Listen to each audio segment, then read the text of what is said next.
right, welcome into Surviving Paradise, the podcast that takes a sometimes serious, oftentimes humorous look at the claim by leadership of Jehovah's Witnesses that they're building a modern-day spiritual paradise. Put on your sandals, sundresses, and khakis and prepare yourself for living forever under the governing body of Jehovah's Witnesses. I'm your host here, Stacy Bauman, former elder, ministerial servant, and a kid raised as a Jehovah's Witness in the 70s and 80s. As I do, just a little warning, little trigger warning. We try to have some fun here. Everybody's trying to heal, or maybe they're just curious. Sarcasm, humor, experiences, and even the tears never meant to offend. Thanks for being here. I'm sticking with last week's theme a little bit, at least at the outset. Last week's theme and episode was on growing up a Jehovah's Witness in the 1980s. And I want to start this week by sharing the lyrics to a popular song from my teenage years. And it goes like this. See if you can figure out who it is if you're old enough. The lyrics are, quote, "Don't put your head on my shoulder, sink me in a river of tears. This could be the best place yet, but you must overcome your fears. Ooh, in time, it could have been so much more. The time is precious. I know in time it could have been so much more. The time has nothing to show." End quote. Really cool lyrics. And if you know, you know. It comes from a great hit from 1982 brought to us by Culture Club and their singer Boy George, an androgynous guy that was all the rage back in the early 80s.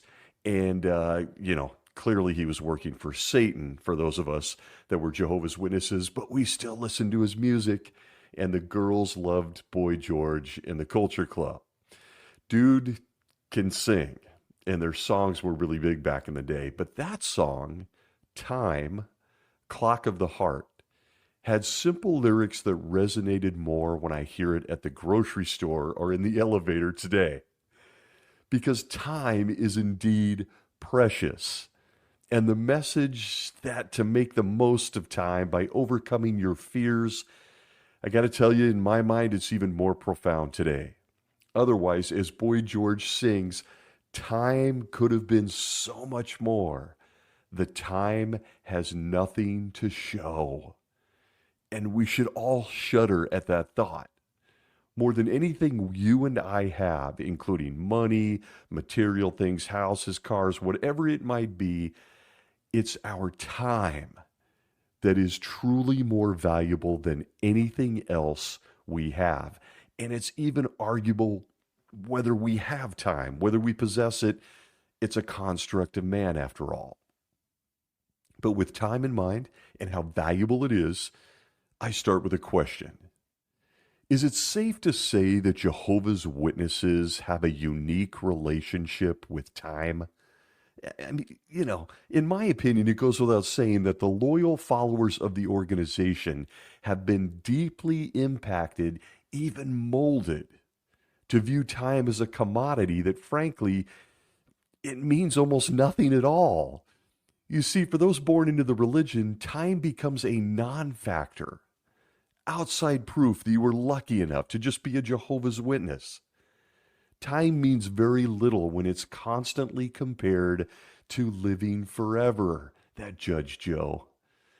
What you're doing now will be forgotten in 1,000,000 years. It'll be forgotten in 10.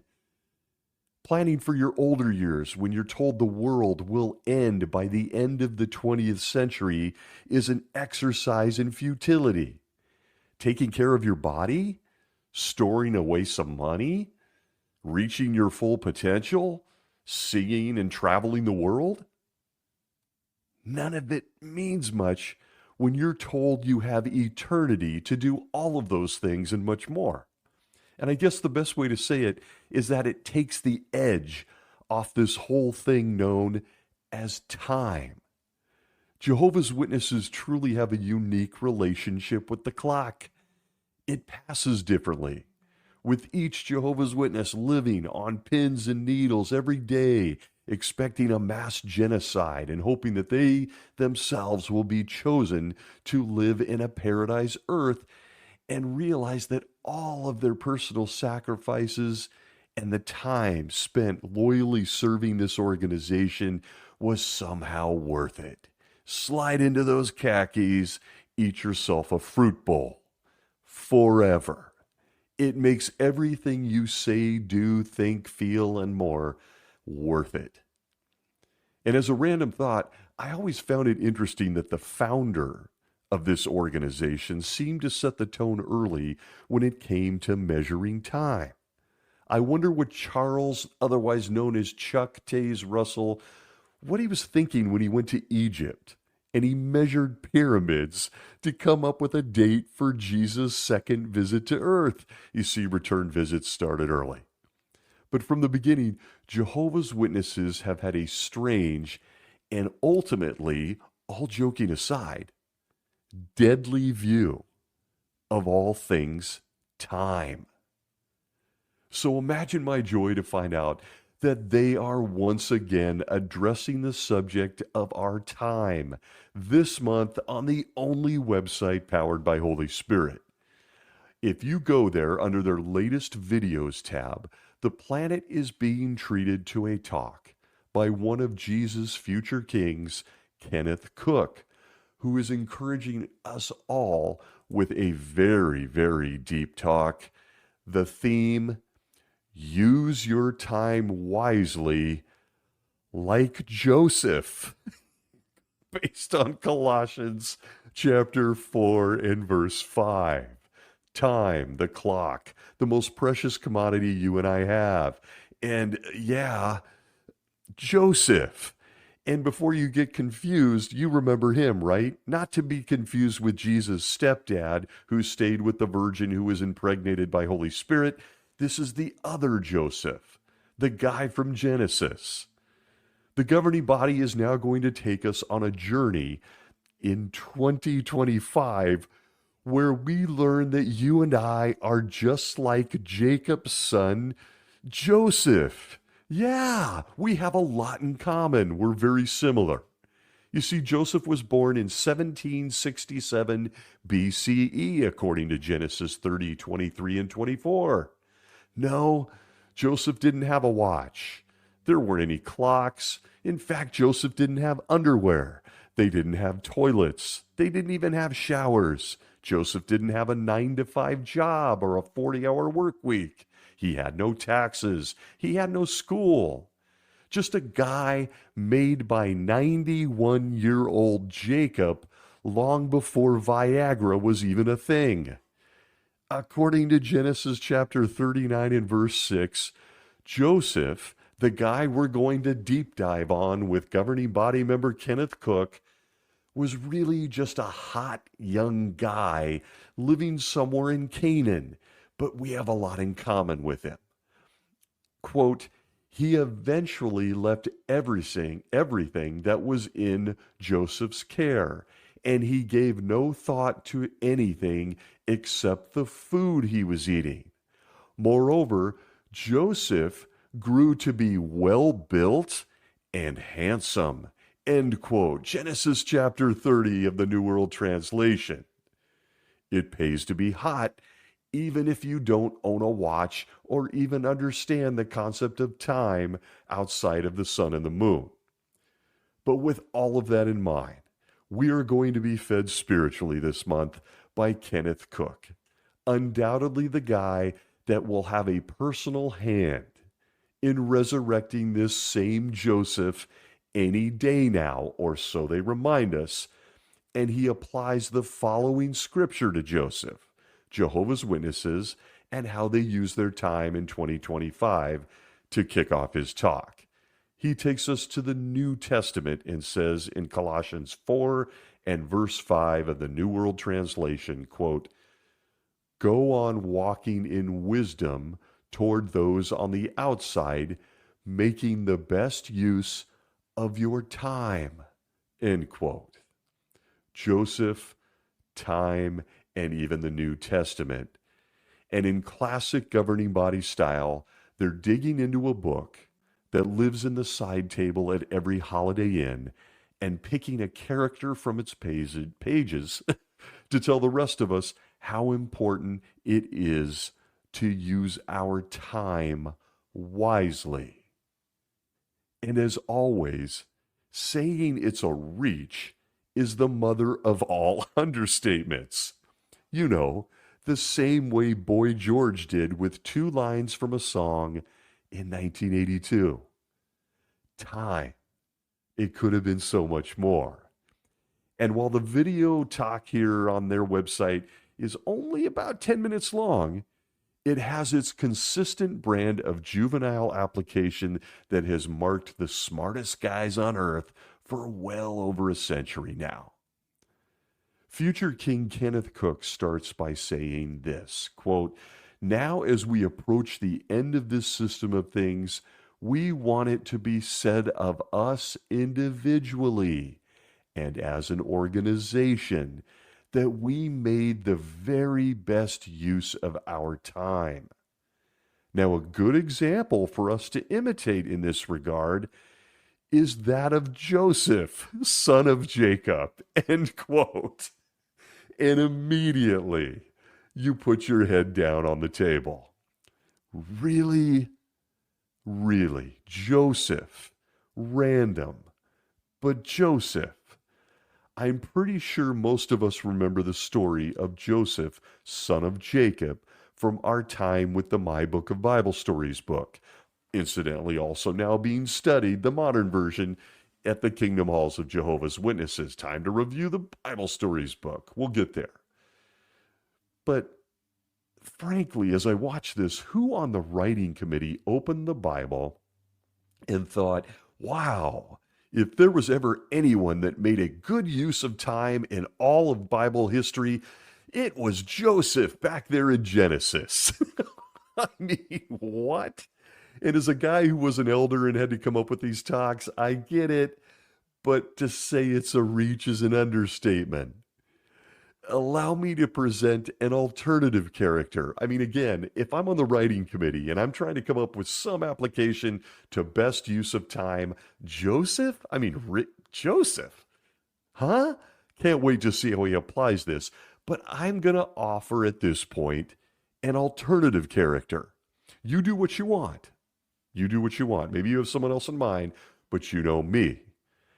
Call me crazy, but I think a 500-year-old guy that had to build a giant boat for the first time, including falling trees and stacking lumber, all without a common screwdriver or a crane, and then, in his spare time, walk the planet, gathering 2 of every animal and storing up food for those animals, including where to find them, and then trying to speak to every human alive to make sure he gets them the message that they need to be saved from an incoming water party, all the while during all of this time, dodging big giant guys and demons.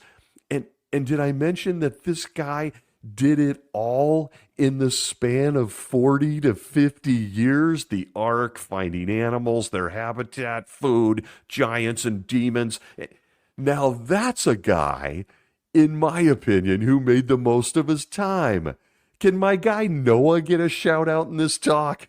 I'm pretty sure if you want to talk about time management, Noah's the guy to point at like you do for everything else. But no, imagine my disappointment. Let's go with Joseph. Maybe they've used Noah enough. Maybe they've used him enough at this point. Let's go with Joseph, son of Jacob. But guess what? Guess what, folks? When it comes to Jehovah's Witnesses in time, a little bit of a preview, my guy Noah will show back up. Be patient. We'll get there. In 10 minutes, Kenneth Cook is going to encourage you and I to be like Joseph, son of Jacob. Minus, of course, being a hot piece of ass, as the Bible tells us he was. He barely mentions his brother's jealousy, doesn't mention them tossing him down a hole and selling him to the highest bidder. No, Kenneth Cook jumps right to Joseph doing what Jehovah's Witnesses, this is awkward, have never been allowed to do. Huh? Get involved in politics. Yeah. See the talk. You may have been a 15-year-old straight A student in high school, but you could forget it when your peers wanted to nominate you for class president. You want to vote in 2025? Nah, not possible. But Kenneth Cook takes us to Joseph. There's Joseph, the best timekeeper ever, according to Kenneth. And as he says in the talk, quote, Joseph became a powerful ruler in Egypt, end quote. Wait a minute. Time out. Was Joseph Jehovah's friend, but he was involved in government? Not just any government, but Joseph was involved in a pagan nation government? Wait. I just wanted to be on the school council in 8th grade, and I was told I couldn't do that. Of course, you same fellas in New York, governing body that is, told us that the United Nations was some prophetic beast with a slut writing on top, representing all the other religions, but not them. Only to find out that you were members of the United Nations. So yeah, side point. But the governing body inside a 10-minute talk, and Joseph, they can do what they want. And they're actually an example. Just don't be like them, but also be like them. They're just not like the rest of us. Got it? Okay then, back to Joseph and time and stuff. We all know the story. Joseph is a ruler in a pagan nation. He's overseeing food in Egypt. There's a 7-year famine, and his brothers show up needing food, but they don't recognize him. Remember, they sold him to the slaves guys.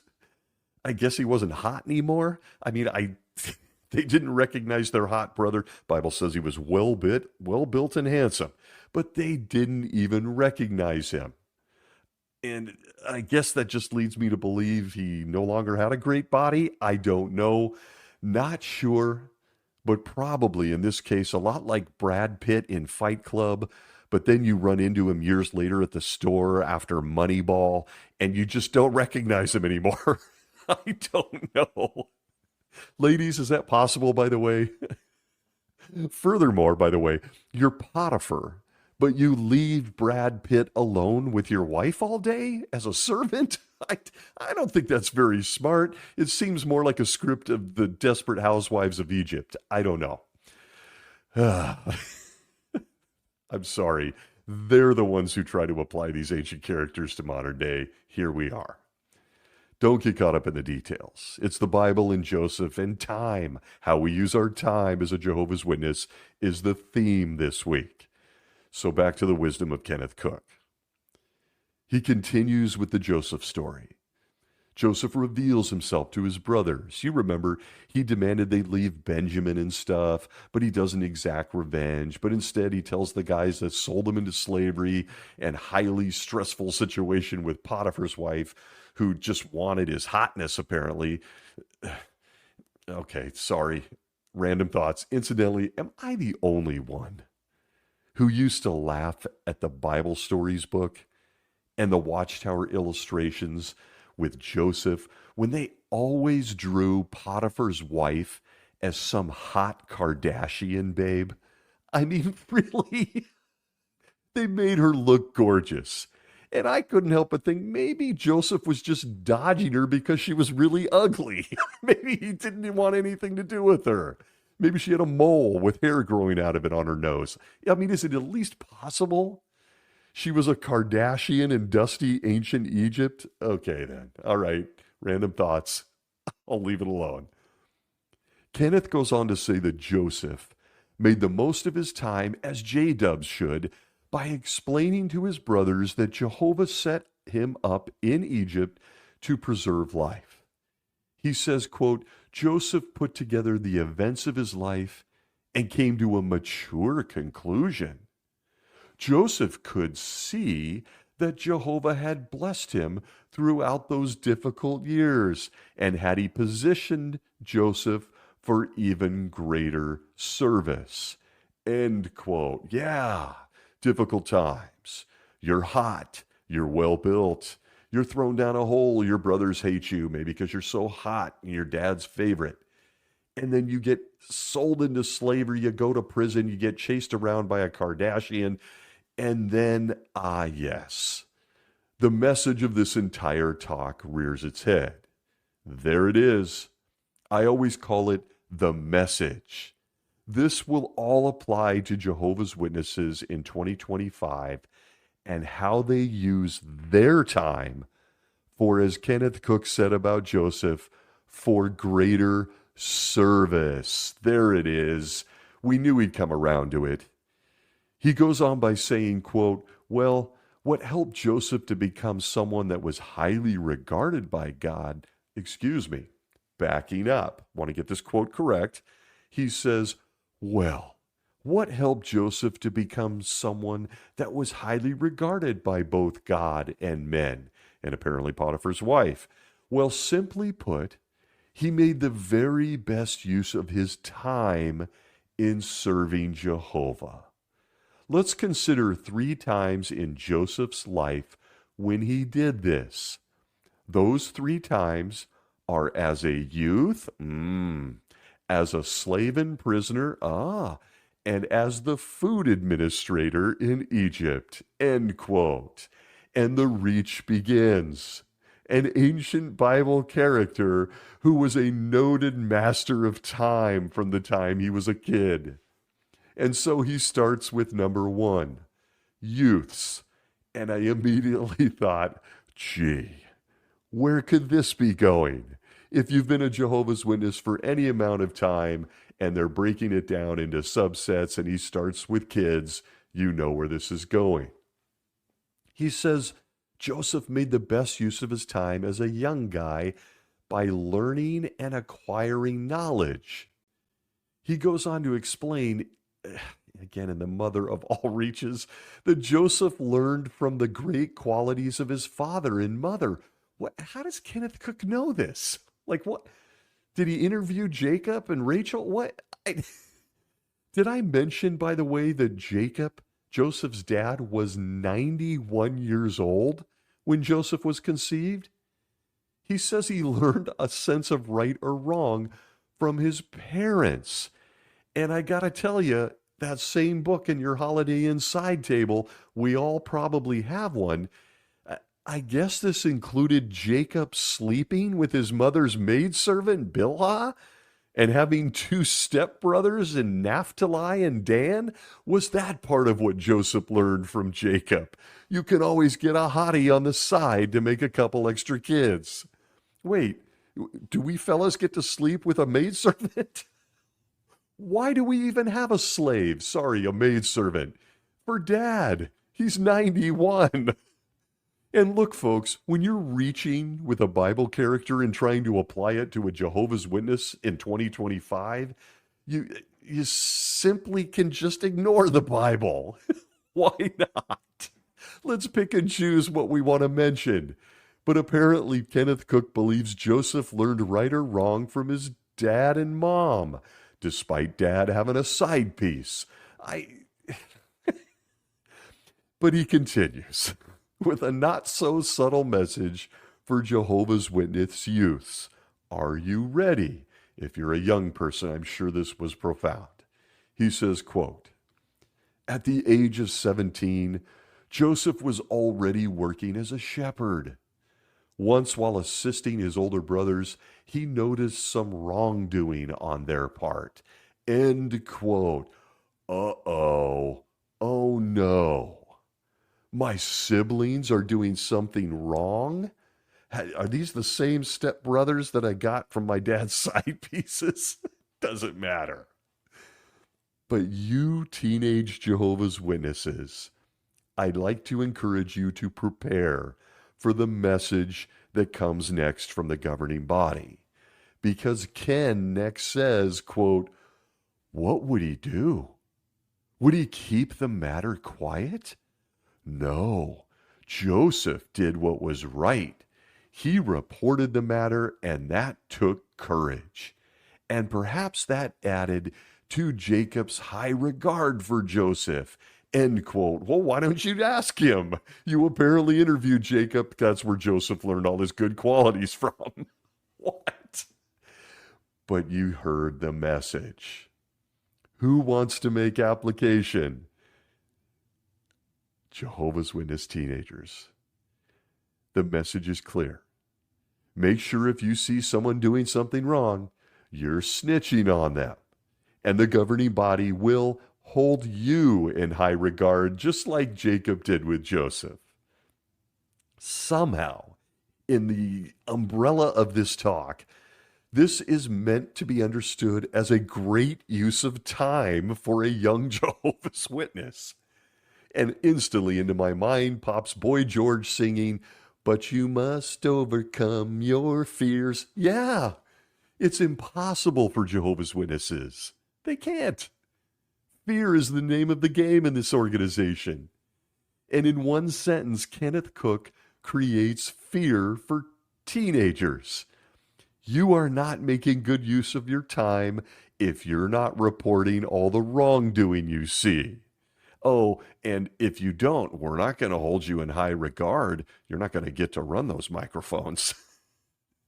That's the message. It's sent and received. And anyone who was an elder in the past knows they gave local needs parts much like this. Lift an ancient character out of an ancient dusty book, make all kinds of suppositions, and claim it applies to me in 2025. He continues with a diatribe on Joseph learning wisdom by obeying Jehovah. And the reach continues by Brother Cook telling us a list of things that helped Joseph. How does he know this? Did he call Joseph? Did he text him? What? They include him having his own relationship with Jehovah at a young age, and he didn't follow after the crowd, including his own brother's bad examples. How did Kenneth know all this? Doesn't matter. Don't ask. He also didn't see himself, Joseph that is, as a superior, despite having prophetic dreams. A point Ken and his buddies seem to miss. They seem to miss it. Why would any young person feel special if they're having prophetic dreams that impact all of mankind, apparently even a Jehovah's Witness in 2025? He goes on to say he also accepted difficult assignments.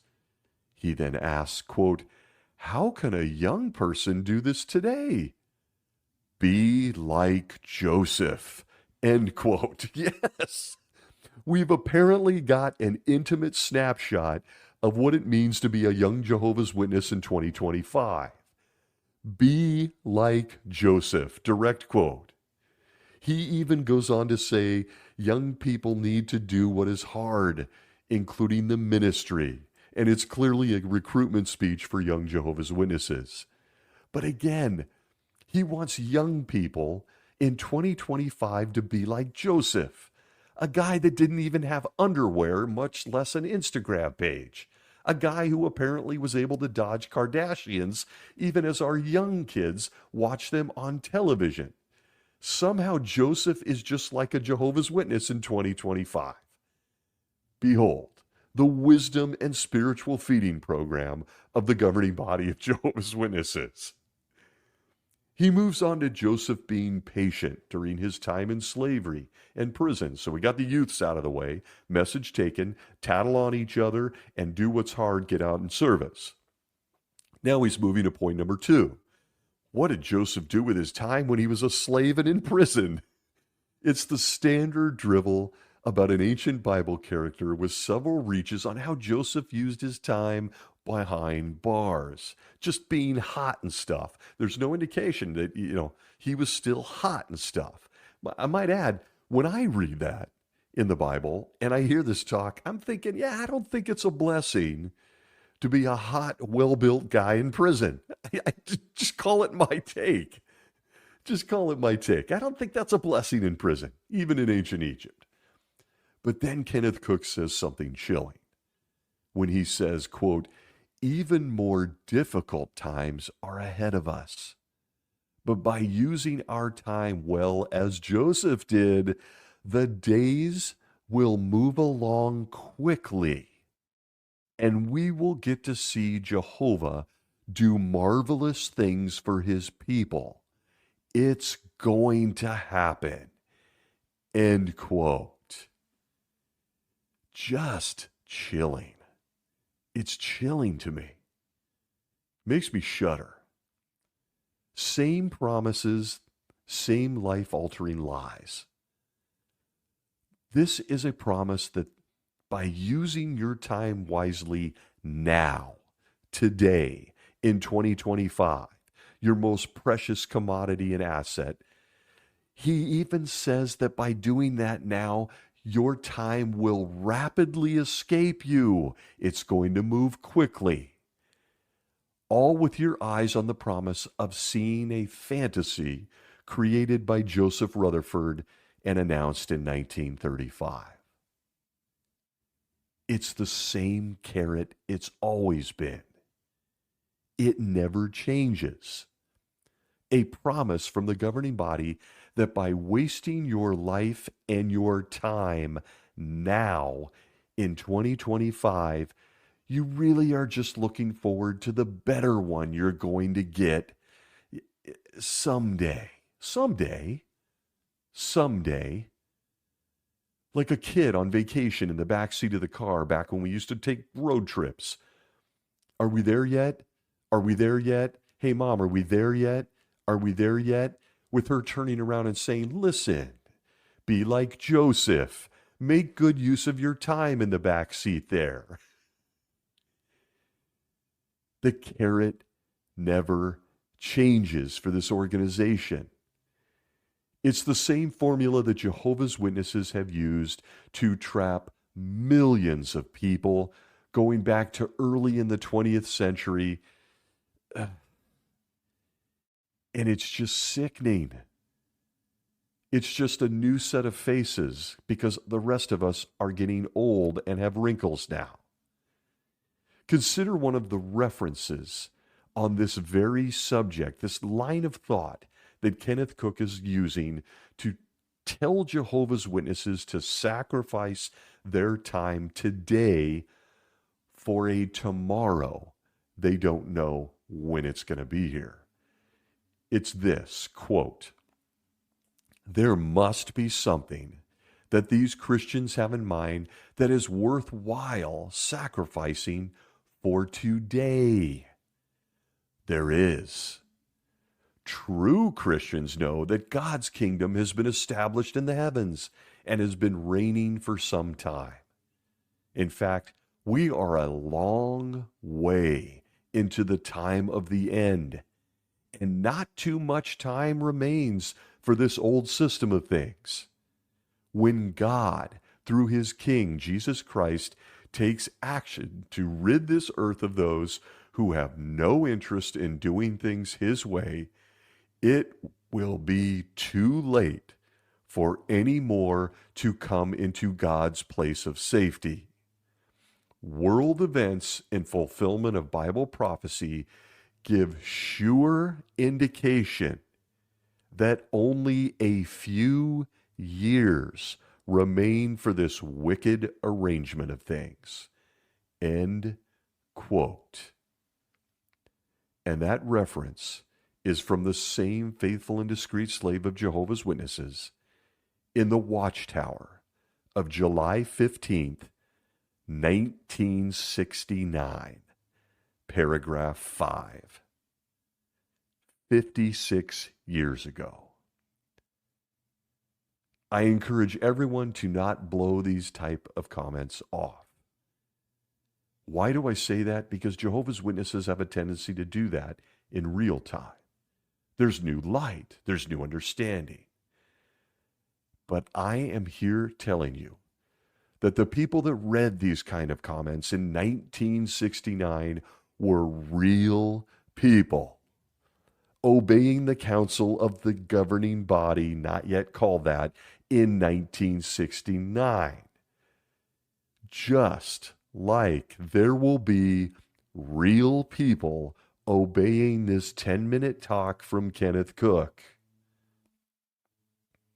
Don't get caught up in time bias. Getting good people to sacrifice the only thing we have, our time, now, is something the leadership of Jehovah's Witnesses have mastered. You can't dismiss this stuff if you're an honest person. A throwaway talk on the website about Joseph, of all people, but it's the same formula they've always used to rob people of their precious time. Consider one more such reference going back even further. See if you can spot the absurdity. From the Watchtower of 1997, January 1st, page 11, where it tells us, quote, in the early 1920s, a featured public talk presented by Jehovah's Witnesses was entitled, Millions Now Living Will Never Die. This may have reflected over-optimism at that time, but today, that statement can be made with full confidence. End quote. Yes, they may have been blowing hot air in the 20s. They were just being optimistic, but that statement was absolutely filled with confidence that millions now living would never die in 1997, just 28 years ago. But please, carry on, Kenneth Cook. Carry on. Much like the talk that was just a bunch of overconfidence in the 20s, in 1997, apparently it was filled with confidence that none of us would die. Same carrot. Just a few years difference and a whole bunch of lost time. But carry on, Kenneth Cook. Let's consider that third way that you and I can be like Joseph, son of Jacob, and make good use of our time. He continues by saying this, quote, how did Joseph make the best use of his time as a food administrator in Egypt? The answer? He acted decisively and he did not waste time. Wait, the question was, how did he not waste time? He didn't waste. Back to what he said, Joseph acted decisively on Jehovah's direction. End quote. And wait a minute here. I've got the Bible. I've even got your Bible, the New World Translation. Wait a second. What direction? What did Jehovah tell him to do as a food administrator? What? He was second in command to Pharaoh. Egypt had food. The surrounding nations did not. And he had the power to give food to hungry people. What are we missing here? How did Joseph make best use of his time? Well, as Kenneth Cook says on camera, by not wasting his time. Oh, well, that cleans it up. But what he says next is in my top 5 biggest problems I have with Jehovah's Witnesses and the leadership. As if this talk wasn't already ridiculous, it takes a turn for the worse when a governing body member admits to something everyone should be paying very close attention to. Please take note. He says, quote, Jehovah arranged for Joseph to be put into a position of authority, to plan for the coming famine, and then to implement that plan. Obviously, Joseph had meditated on his circumstances and realized everything was in Jehovah's control. And Joseph happily submitted to that, and for this reason, he acted immediately. End quote. And there it is, folks. You see, if you're watching this talk on their website, we're supposed to be learning about the importance of how we use our time. Only to have governing body member Kenneth Cook confirm that nothing we do matters. Nothing. Because free will and the ability to make our own decisions and follow our gut and to intuition, you name it, is just something we like to talk about. As was the case with Joseph, Jehovah has his own plan. Jehovah, as he said, is in control of our time, just like Joseph. And if you're keeping score at home, yes, this does mean that Satan the devil was right all along when it comes to Jehovah. He was right all along. We don't have free will at all. Joseph didn't. And we're supposed to look at him as an example. Jehovah had a plan, and Joseph just went along for the ride. Apparently doesn't say much for people like Job either. We serve Jehovah because we have no choice. We have to. You either serve him or he kills you. It's all part of the plan anyway, according to Jehovah's Witnesses. Jehovah's Witnesses are being taught that they should do what they're told to do with their time. It's all part of Jehovah's plan. This is what happens when you claim you speak for the Creator and you try to apply a story like Humpty Dumpty to how a person should never sit on a wall or eat eggs. You just trip all over yourself. And we're seeing in this 10-minute talk, governing body member Kenneth Cook fall on his face. He doesn't even hear himself. The people sitting in the audience will just be in a malaise. Anyone who takes the time to read this will think it's just another boring talk by a very boring speaker, one of their worst. But they're not paying attention to what he's saying. We're supposed to be like Joseph. He did Jehovah's plan. Jehovah was, quote, in control, making us nothing more than pawns on a chess table and making Satan right. But don't get caught up in the details. For a Jehovah's Witness to give any consideration to how they're using their time is foolish. All you have to do, according to Kenneth Cook, if you're not picking up what he's putting down, is just do what Jehovah and his organization tell you to do, just like Joseph did. And yes, folks, this is why young men, young JW men, go to prison in some countries and think it's a blessing. This is why JWs give up having children. This is why many give up their families, shun their kids. This is why they give their money to these guys. This is why they give up homes. You name it, the list is long. But be like Joseph. Brother Cook goes on to encourage us to be decisive, organized, and to have a plan. He says this just after he says Jehovah has the plan and is in control of it all along. Joseph had no plan, Kenneth. He had no plan.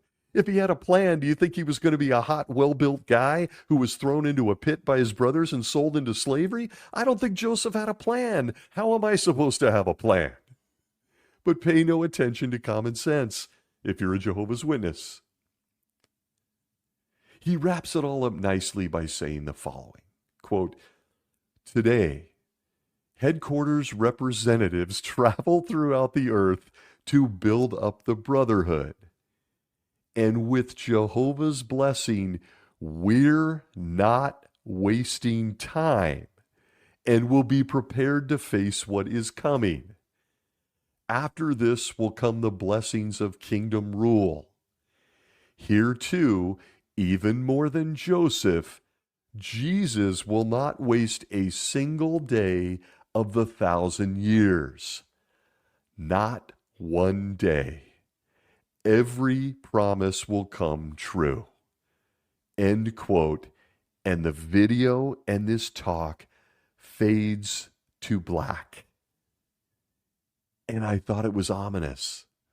Just a sticker, a seed planted in the brains of Jehovah's Witnesses. The headquarters guys, Ken himself, they're not wasting time. Joseph didn't waste time, and Jesus isn't going to waste any time during the 1,000 years. Not a single day, he tells us. All of his promises will come true. He seems to miss the fact that Jesus never promised that people would live on a paradise earth with giraffes. He never promised it. That came true in 1935, invented by Judge Joe Rutherford. But his promises will come true. And by the way, if you're a Jehovah's Witness and you really don't want to waste your time, just a reminder that during those 1,000 years, your leadership teaches you that those 1,000 years will end right on time, and then Satan will be let back out to tempt you all over again. Because Jehovah and Jesus, the reader of hearts, well, they're just not sure you should be in paradise after all, even after resurrecting you or watching you for 1,000 years. There's still a chance you might want to go, get on TikTok or watch porn or something. So every promise will come true, and that in itself is a promise if you're a Jehovah's Witness. Imagine getting on camera and claiming that you're not wasting time.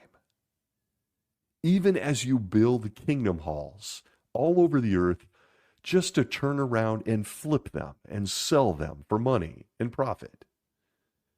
Or that during the last century, you've made no changes to your child's safety rules. Or how about this in terms of no time wasted?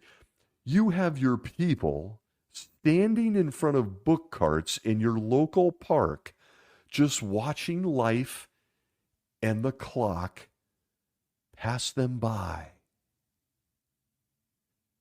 But let me ask the leadership of Jehovah's Witnesses this question. Do you consider teaching millions the following as a fact as something that would be considered wasting time? Consider this, quote, "The danger of sudden death is staring you in the face." That is exactly the case with the warning that we speak of here. And there are reasons why it can truly be said to be the most urgent warning ever given. It is to come within the generation that has already seen 2 world wars, and it is only a few short years ahead of us. End quote. That pearl of wisdom came from the Watchtower of April 15th, 1967, pages 243 and 244. The danger of sudden death is staring you in the face, and there's only a few short years ahead. Time and wasting time. I guess the rest of us define just a few short years much differently than Jehovah's Witnesses do. Because that fear that death was staring us in the face and it was all going to be over in the 20th century, well, that was 58 years ago. But quit your bitching. Be like Joseph. You see, what exactly is time to the governing body? Is it human currency? What do a bunch of guys who believe that they personally will be resurrected in the twinkling of an eye and suddenly just poof appear in heaven in a white toga sitting next to the Apostle Paul and Chuck Taze Russell? What do these men even have the same concept of time that the rest of us do? Do they? Their lives are based on this. They're going to die on this earth and in an instant be in heaven. But they want to tell you and I how to use our time. Despite all the common sense questions a person should be asking after listening to this throwaway talk on the website, they will continue to roll out messaging that we are all on borrowed time and need to be using it to serve the organization. It's innocuous, stupid talks like this, flying under the radar, that Jehovah's Witnesses pay no attention to. But the messaging is landing on their brains. They base their life on it. Otherwise, they wouldn't be a Jehovah's Witness. It's just common sense, folks. And it's an old, old message. From the Watchtower of May 1st, 1975, page 283, paragraphs 19 and 20. The generation of that time period, who were also using their time wisely, like Joseph, were told this, quote, to aid fellow humans to learn about Jehovah and his marvelous purpose for mankind. A considerable number have given up promising careers, divested themselves of lucrative business interests, sold material possessions that they felt were unnecessary, or in other ways adjusted their circumstances. For the same reason, many have moved to other parts of their own country or even to other lands. Then there are those who chose singleness, or as married people decided to forego the joy of having children in order to make themselves available for service that would otherwise have been difficult to accomplish. Some of these men and women have become old and infirm. End quote for a moment. Reminder. This is from May 1st, 1975. The paragraph continues, quote, are they disappointed that they have not as yet experienced deliverance from the present ungodly system? Do they regret not having pursued certain interests that in themselves would not have been wrong? Do they feel that the sacrifices they made were unnecessary? Those who made their decision on the basis of deep love for Jehovah God and an earnest desire to aid others have no regrets. End quote. Folks, they're dead. They're dead. Back to the paragraph, quote, they do not envy others, thinking they would have been better off had they lived their life differently, nor do they look down on those who chose to settle down in a certain area and there raise their children according to Bible principles. They have the satisfaction of having done what they knew to be right in their case and rejoice in having maintained a close relationship with Jehovah God. End quote. May 1st, 1975 Watchtower. Time. The message was the same. Use your time for them. Give it all up. This isn't the real life. And it's interesting, but not a single person interviewed, according to this paragraph, just the Watchtower, assuring us that these people had no regrets for giving up children, lives, potential, and time. And if you want to feel a real pit of your stomach sense of dread, there's nothing like taking inventory of lost time. There is no way to replace it. But when you're depressed about it, remember Joseph? Remember Joseph, Jacob's son? That should encourage you. And to really land the point home, consider this reference. Quote, but what of those pleasures that simply constitute normal living? Is it not all right to live like other decent people in the neighborhood or country are living? After all, the Bible promises us an earthly paradise in which we can enjoy things that normal humans would naturally like to do. There's the carrot. What is wrong with having a home that is large enough to be comfortable in, devoting some time to an educational hobby, watching the better television programs, and keeping vigorous and healthy through things like swimming, boating, skiing, and traveling? We will undoubtedly enjoy those things in God's new order after Armageddon. So why not enjoy these clean and wholesome things now? In themselves, these things are not wrong. It has to do with what is best rather than what is permissible. Enjoyed properly, they can be very beneficial. It is simply a matter of having perspective. It is a matter of making the best possible use of the remaining time. One must be able to evaluate or appraise things so as to judge or decide what is truly worthwhile and most beneficial, and especially what is worthwhile activity in this day. Brace yourselves. What was it that was worthwhile in Noah's day? There he is. The Watchtower continues, quote, Matthew 24:38 and 39 says, For as they were in those days before the flood, eating and drinking, men marrying, and women being given in marriage, until the day that Noah entered into the predetermined size ark, entered the ark, and they took no note until the flood came and swept them all away. Jesus did not say that all of their activity was wrong in itself.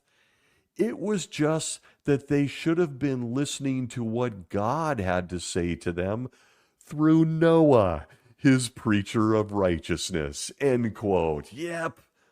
Noah made an appearance. Thank you, Watchtower. There he is, somewhere in those 40 years, building an ark, gathering the animal kingdom. He had time to preach as well. It's a remarkable time management skill by a guy, yeah.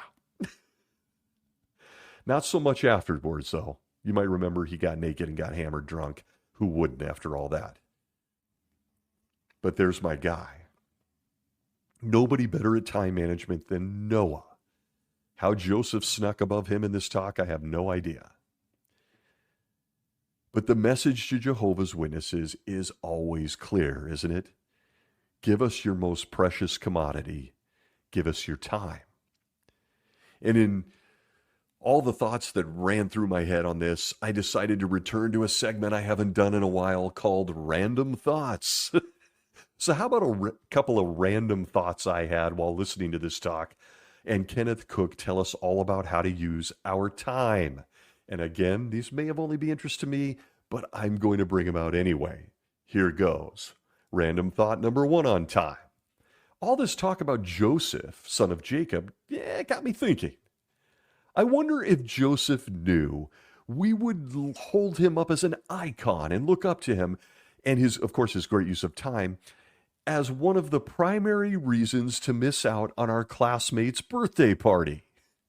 How many of us sat in the school library drawing inspiration from Joseph and how he answered people's dreams about birthday parties? Anybody remember? Ah, yes, the old birthday conversation and this same guy, Joseph, the great timekeeper. From Organized to Do God's Will, page 203, the subheading in question, How do Bible examples help you decide whether to celebrate birthdays? The answer, quote, The third day was Pharaoh's birthday, and he made a feast for all his servants. And he brought out both the chief cupbearer and the chief baker in the presence of his servants. And he returned the chief cupbearer to his post of cupbearer, but he hanged the chief baker. End quote. That's it. That's all it took.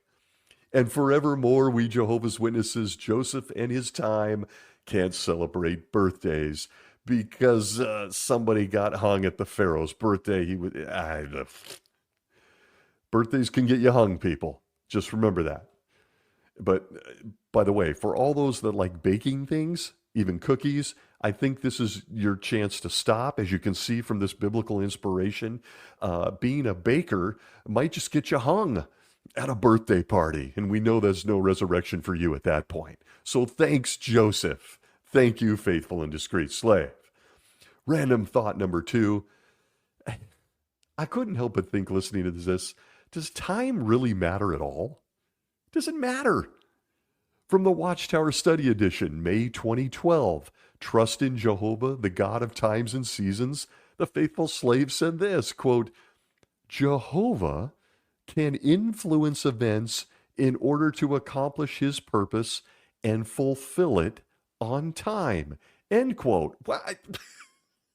Okay. Kind of like Jehovah had a plan for Joseph. It doesn't really sound like you and I should worry about how to use our time. I don't. Jehovah's got it. Jehovah's got this. He can influence events to fulfill his purpose, and everything's right on time. I mean, everything's always on time, even new light. You could go decades learning the wrong thing in Jehovah's Witnesses before Jehovah decides, let's flip the light switch and tell them the truth. It's really something. I'm sorry. It's just really something. It doesn't say much for free will. Go see a past episode. And then finally, one more random thought. I guess Jehovah isn't as concerned with time as he used to be, right? Who could forget the breaking news segment, adjustments to field service reporting sent to the congregations that said this, quote, on October 7th, 2023, at the annual meeting of the Watchtower Bible and Tract Society of Pennsylvania, the following exciting announcement was made. Beginning November 1st, 2023, congregation publishers will no longer be asked to report the amount of time they spend in the ministry, nor will publishers be asked to report their placements, the videos they show, or return visits. Instead, the field service report will simply have a box that allows each publisher to indicate that he or she shared in any form of the ministry during the month. End quote. Yeah, Jehovah isn't quite as interested in time as he used to be. He doesn't even need to know how much time you spent talking about him. And with that, folks, the time has come to end this episode. As most people who've listened to the show for a while know, time is a fascinating subject to me personally. It's one of my favorites. And time as a concept and a construct has long been the interest of artists. I mentioned at the outset Culture Club and their song Time. But allow me in closing to mention one more song, and it is one of my absolute favorites. The song is Time by Pink Floyd, where its most profound lyrics go something like this, quote, and you run to catch up with the sun, but it's sinking, racing around to come behind you again. Sun is the same in a relative way, but you're older, shorter of breath, and one day closer to death. End quote.